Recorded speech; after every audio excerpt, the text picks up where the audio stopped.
On this month's We Don't Know the Answer, but We'll Do Our Best bonus episode of the Sensational Sex Podcast, we'll talk about how often a couple needs to go on dates and getaways to stay connected. Does carving the time actually help your sex life?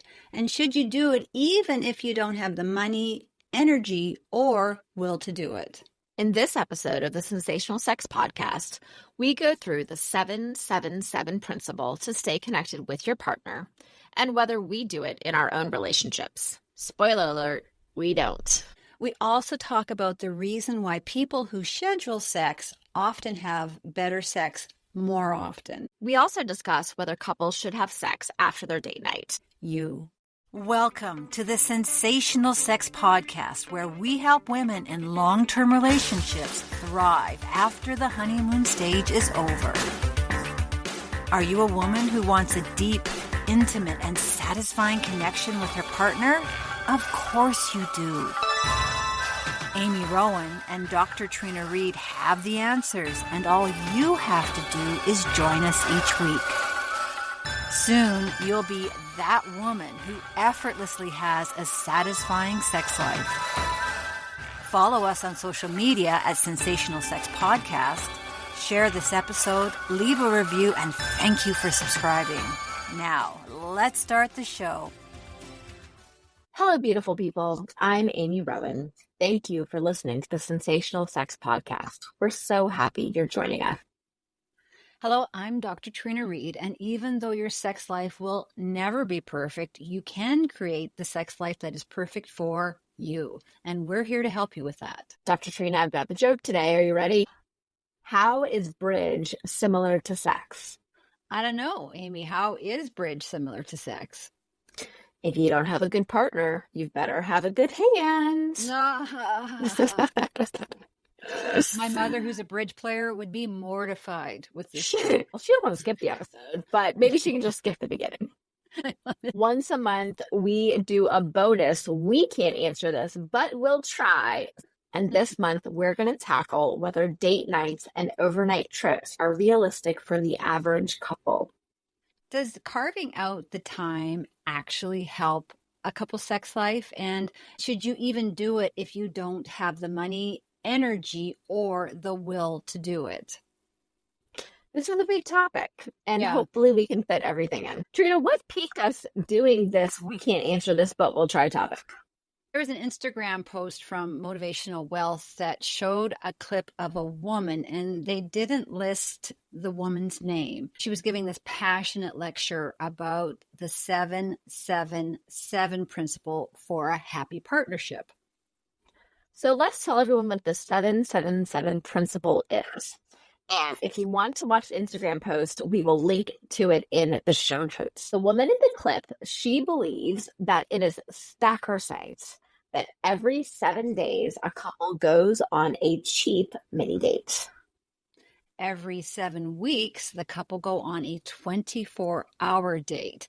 It's a simple getaway, like an all-day adventure. It's the couple getting some quality time where they're not just doing things like doctor's appointments and running errands together. And then every 7 months, the couple go on a mini vacation away from their kids. And she goes on to say that novel experiences plus physical touch produce dopamine and oxytocin, which are the chemicals that boost attraction and trust. So, Trina, what is your initial reaction to this? Well, when I saw the post, I was torn because at the end of it, this woman says, your feelings follow your focus, which I believe to be true. But I had a lot of resistance to this idea of 777. And then I realized that I'm being a hypocrite because I fundamentally believe couples need to carve out time for each other, but I wasn't willing to do it myself. Interesting. Well, that's a good observation that you made. And I think that that's a challenge I feel like a lot of people can relate to. Professionally, we often give certain pieces of advice, but we may not always follow them ourselves, or we may even experience resistance. It's an interesting feeling that came up for you. Well, I've always prided myself in, if I'm going to tell people to do this, I'm going to be doing it myself. It's always been my MO since I started this. So this is one of the first times that I actually came across this idea of, I'm telling people to spend time and make quality time for each other, but am I willing to do the 777 thing? And I'm still on the fence about it. One of the biggest things that I recommend to nearly all of my couples is scheduling sex. And there's so many good reasons for it. It's something that's really important. That is something that we do in our relationship. We don't call it scheduled sex, though. We have a game night, and we typically do it once a week.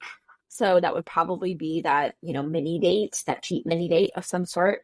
It's something that we enjoy, something that I have always struggled with. And I think it's just my ADHD, Gemini, blah, blah, blah, brain that I have, was I can't follow any particular, like the second you tell me 777, I immediately want to rebel against it. I can't follow something scripted like that. I've never, ever been able to do that. That said, I think the concept is right on point. It's important to have weekly intentional connection, whatever that looks like for that couple. I think it's important to have some sort of time away. And, I'll push back against her. Like, maybe it is going shopping at Costco together. If that's what you can hold together, if you can get some time away from the kids and go shopping at Costco and it be a fun, flirty experience, then, I would say that can count. Certainly if it's within, means and stuff, being able to get 24 hours away from the kids, or a little mini vacation is fantastic. But, within life and everything, obviously that can be challenging. Let's read some initial reactions of the many Instagram comments. You go first, Amy. All right. So here's one of the comments. Do you even have kids or a real job? It's hard enough to find a babysitter so you can work, or God forbid, cut the grass or just go to the grocery store. A 24-hour date every 7 weeks is impossible. And what the hell is a vacation? Oof. This person's having a rough day. Well, no, it was kind of my first reaction too. When I first, that was my initial reaction. It was that. But another person wrote, the 7 days and 7 months I can get behind, but a night away every 7 weeks is not possible in real life. Another comment said, and even by the time you pay for a sitter, there goes date night money. We're lucky enough to have my parents willing to help out, but during work hours only. And yes, as a fantasy, you go on a small vacation without your kids, but imagine how that would actually pan out in reality. Another commenter said, marriage is about being intentional. And 777 might not work for some, but plan something consistently and work at it, and normally it fixes itself. Another commenter said, maybe not 777, but we are working on 14, 14, 14. Date every other week, one night at home while grandma takes the little one every few months. And we try to do 1 3 to 4 night getaway for our anniversary most years. There was a wide range. There was people who were supportive, and then there was people who were not supportive. It covered the span of what people thought about this principle. I will say, at least in our relationship, and we are also lucky because we have parents that are nearby, and so we do have the ability, and especially when the kids were younger, and even now, we can send our kids to go spend the night with grandparents. But 3 is a challenge, and especially when they were little, getting my parents who were in their 70s at that point to watch 3 small children was hard. And so to get that time together, I really did very purposefully go out and I would say, okay, I'm going to get this child to go spend the night with this person. I'm going to have this child go to the grandparents. And it was certainly a feat to make it happen. But it was very important to me and important to us to be able to have one night away. And sometimes it would just be, we just want one night in our house without the kids. So we don't even need to go someplace else. If we can just get the kids out of the house, then we can have a little bit of time together. I just remember when I was in that stage of little kids, I just wanted to be by myself. if I had a night in a hotel, I wanted it to be a night by myself. I didn't Yeah. want to be spending it with my husband. This idea has been floating around for many years. I just remember thinking, no, I don't want to go for an overnight with my husband. I want to go for an overnight with myself. I remember there was one time, and I don't remember exactly what it was, but we got all three kids off somewhere. And then I checked into the hotel, and I think James still had to work. I don't know. He had something. So I had like 5 hours to myself in the hotel, which was a delight. I took a nap. I read a book. I went and hung out by the pool actually, I think I just probably took a nap and watched Netflix. Honestly, I think that's what I did. But it was great. And so then by the time he did arrive, I was relaxed. I had a chance to kind of shed mom and start to kind of get back into being Amy again. And so I think that like transitional time was really great, because I think it could be stressful if you're like, we've got 24 hours, we checked in the hotel at 7 o'clock, we're having dinner. Now it's 10 o'clock. Now we have to have sex. Like, is that good connection times? I used to make a joke about this 24-hour date thing. You have sex, and then what do you do for the other 23 and a half hours together? Yes. Anyways, it's our job to not be cynical or hypocrites and help people understand how they can implement this if and when they have resistance or feeling overwhelmed to add something else to their already busy life. And we'll be right back. Men, did you know that most women need sensuality in order to connect with her sexuality? Aromatherapy massage is something you can do today that will score you points. By combining soothing touch with the sensual benefits, an aromatherapy massage gives your partner time for her desire and arousal to catch up. Hi. Big thanks to Extends for bringing you these aromatherapy massaging tips. Men, we're doing you a solid and we're giving you a massage checklist to maximize romantic and sexual ambiance. You need to adjust the temperature in the room to a comfortable setting. Make sure to dim the lights and set up a few candles for the romantic mood lighting. Turn off your phones and electronics. Except for some music, go ahead and play that to create a relaxed and calm atmosphere.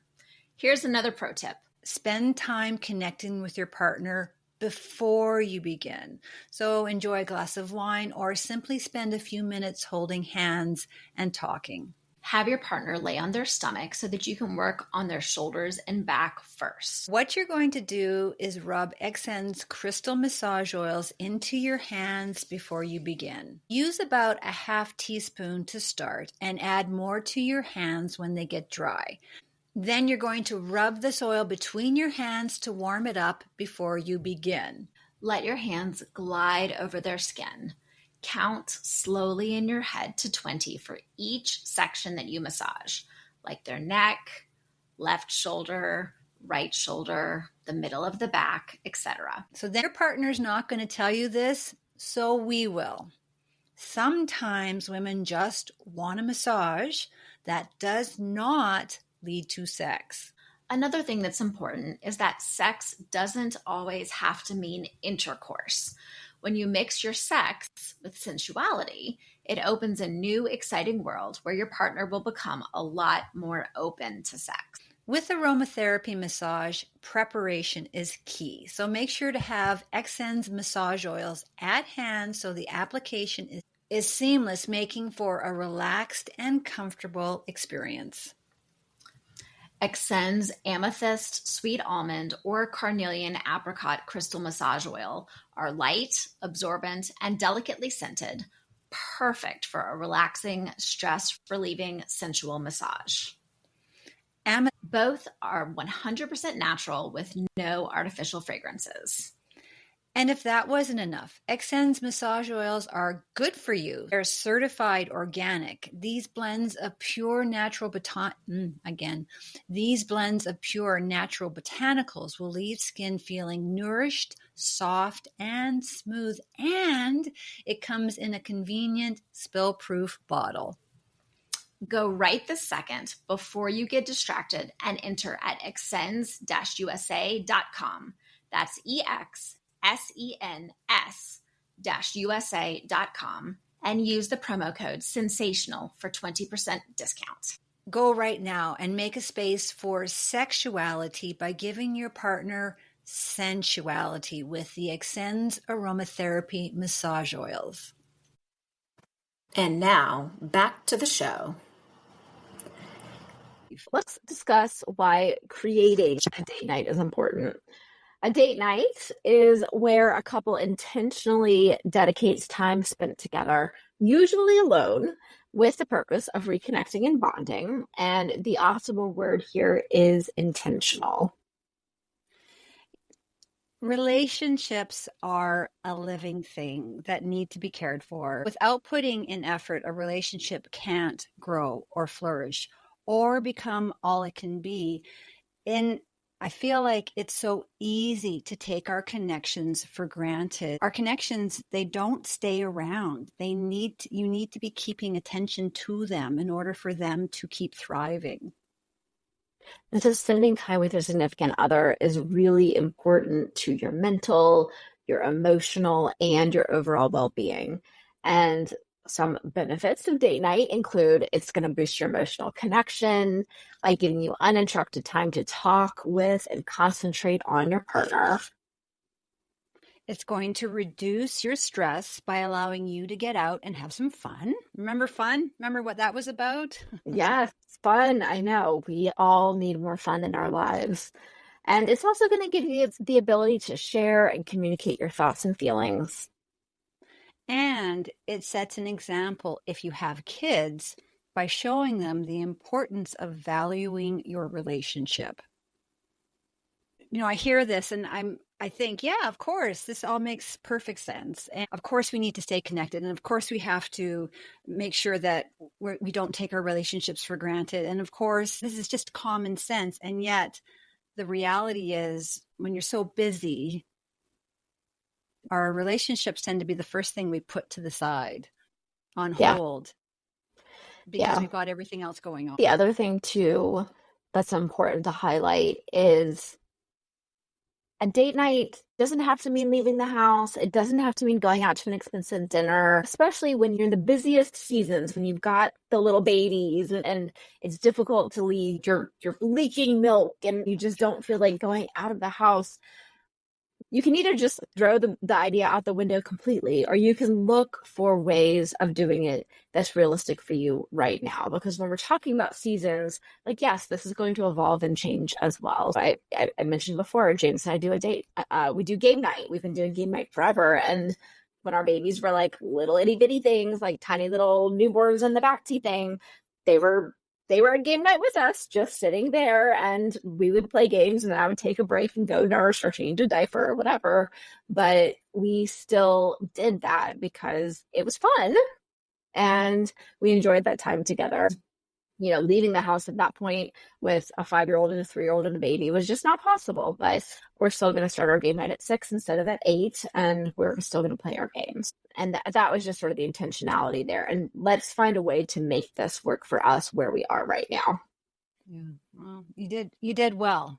Give yourself a pat on the back for that. We can all agree that intentionally making time for your partner without distractions is the lifeblood of a healthy relationship.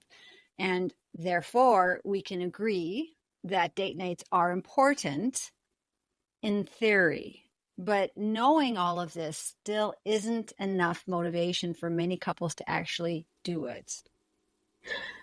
The reality is, day in and day out, we are stressed. We are tired. We do have small people touching us and yelling our names and demanding things of us and all of that. And it is the easiest and natural excuse in the world to say, I'm tired. I'm not in the mood. We have a little world inside our hand that is completely and totally personalized to us. And it is so simple and easy for two people to be in the exact same room together on their different devices, one watching a TV show, one playing a game, and not connecting because I'm tired. I would present to you that in those times when you are that stressed and that overwhelmed, that is the best time to lean into your relationship and the love that that gives you, whether that's a hug or sitting next to each other. James will sit and watch my stupid reality shows with me. He doesn't like them, but he watches them with me because he just wants to sit and be with me. And I'll sometimes watch football with him, which is like the last thing that I ever want to do. But same thing, I'm doing it to be with him. Why don't you get your husband to watch football with my husband? And then that's taken care of. Yeah, and then you and I can hang out together. That sounds great. And we can watch reality shows. We can watch reality shows. But is that nurturing our relationships treat us? Make us happier. But happy wife and all that. Yes, so, absolutely. Something that I've seen a lot is many people wait for other people to take action. So they wait for other people to call, they wait for other people to make plans for them.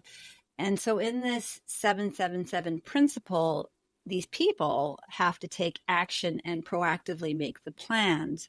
So if you're not a planner, you have to ask yourself, is this maybe where the resistance comes from, where you just think, oh, 777, that doesn't work for me. But I just know that a majority of people don't plan. If you are the planner in your relationship, and I'm absolutely the planner in mine, I think that some people might feel resentment for I'm planning everything else. And now I also have to plan a date night, plan to nurture my relationship. Like, can there be one thing that I don't have to plan? I know that would be my resistance, honestly. You could probably hear it in my voice right now. I'm here. I feel like I'm feeling like we triggered you, Amy. Yeah, I do. I plan everything. I am the planner. And so I think in those moments, it's important. And to your point about waiting for somebody else, I think also for looking at more like traditional gender roles, right? In the beginning, traditionally, the man is pursuing the woman and he's the one who's supposed to ask her out on the date and all of that stuff. And then 20 years down the line, she's waiting for him to initiate the date and he's not. And she's planned everything else. And she's like, why do I have to plan this too? And then there's resentment. And then now they're both sitting on opposite ends of the couch, just both being grouchy and nobody connecting. And I think that's sort of a typical way that this can play out. And scheduling time together, it gets the same reaction that scheduling sex does. People want this to happen spontaneously. Do you remember the movie Date Night with Tina Fey and Steve Carell? Yeah, it's been a bit, but yeah. Yeah, so they, at the start of the movie, they're going on their weekly date and it's boring. And then they come home after this boring date and they're supposed to have sex. They don't want to. They just don't have the energy and they're just so bored. And I think there might be some resistance because people think that if I try and force this, every week we go out for a date night and every night after the date night, we're going to have sex. It's no longer special. Monogamy becomes monotonous, which is the death knell, right? So this, I think, may be part of this resistance to the 777 is that it's just going to be such a routine, boring date night. And I'm making all this effort to do this and I'm getting absolutely nothing from it.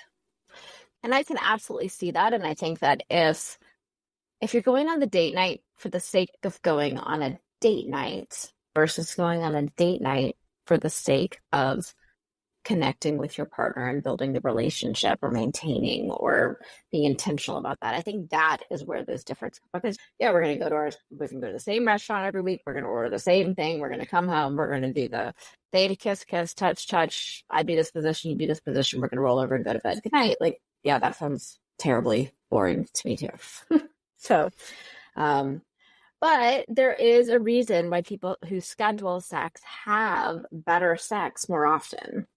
And there's a reason why people who carve out time for each other have an easier time with emotional intimacy. So your motivation can be that by doing this now, by spending some time with your partner now, it's an investment in your future couple happiness. We don't often think about how our actions now are affecting how we're being as a couple in the future. So if you are intentionally at a game night with your husband, even when your kids were itty bitty. And because you made that intentional decision to have that game night at least once a week, you're now in a much better place in your partnership. Would you agree? Oh, So, absolutely. so that game night was paying it forward to where you are now. Yes, completely. And and I'll also say like it hasn't always been once a week. In fact, it's probably more like once every 2 weeks. I like inherently rebel about being told that I have to do anything on any sort of schedule. Like I cannot do that. So, but it is much more of a oh wait, we have a game night tonight, and he knows that that's pretty much good, so we're gonna have sex. But it's fun, and it's that fun thing that we do, and it is, but it's nurturing the connection, and we do like playing games, so that's what we enjoy doing. So we've got that bonus in there, and so if a date night every 7 days, if that is too much, then you need to find the rhythm that works for you, and that's certainly what we've done. My couple's dating rhythm is once a week. And I'm not talking about sex. I'm just talking about going on a date. But I also make sure that we go out as a family once per month, which goes completely against the 7-7 principle. But that's what works for my family. That's what makes me happy. That's what helps me get the emotional connection and intimacy from my husband. We're going out as a partners, but we're also going out as a family. And that makes me very happy. I also very intentionally schedule family things over much loud complaining from especially my older two children. But it's a hill I'm willing to die on because it's important. And once we do get into whatever it is we're doing, everyone generally has a good time. And my oldest will be like, you know what, Mom, that actually was fun. Thanks for planning that. And I'm like, you're welcome. I won't get into all of the grouchiness that I had to go through. So, but actually, I'm so glad because our time with everybody home is limited. I've got 2 years left with my oldest son at home.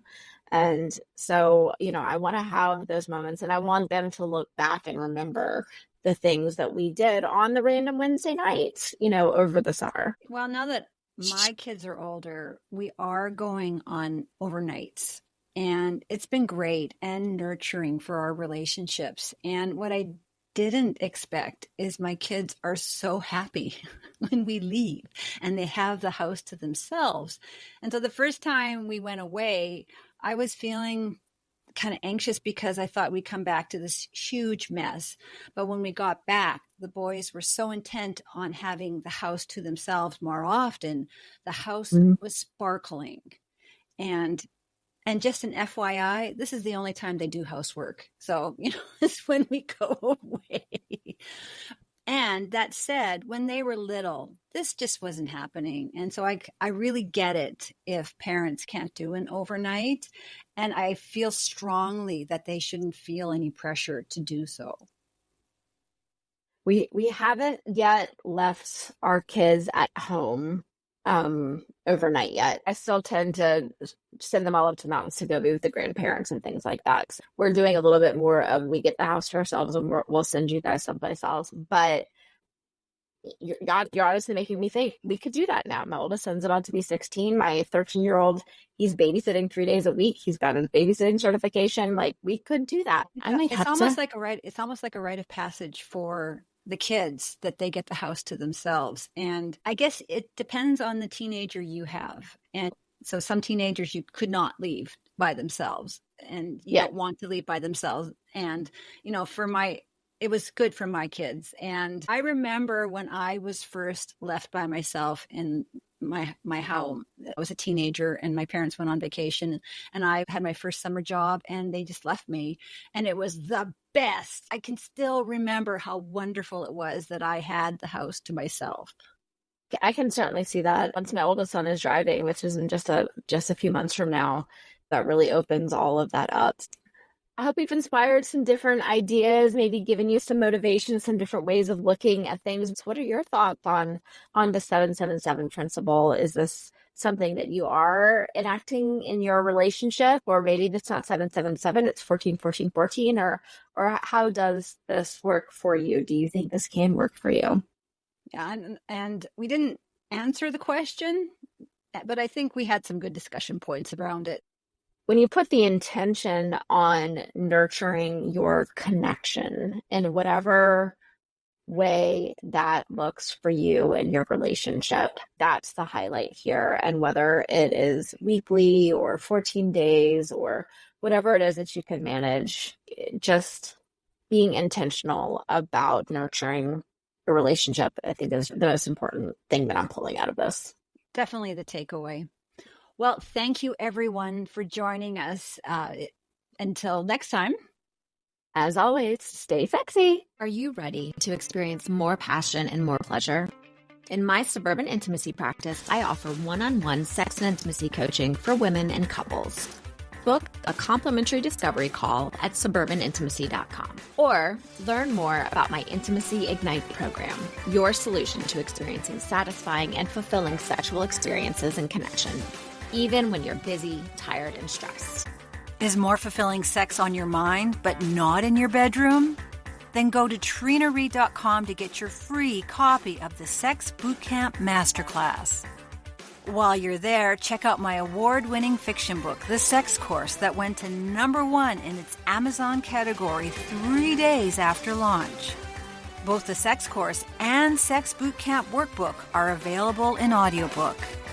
If you want to hang with groovy, like-minded, sex-positive women, then join my online courses and the Success Community.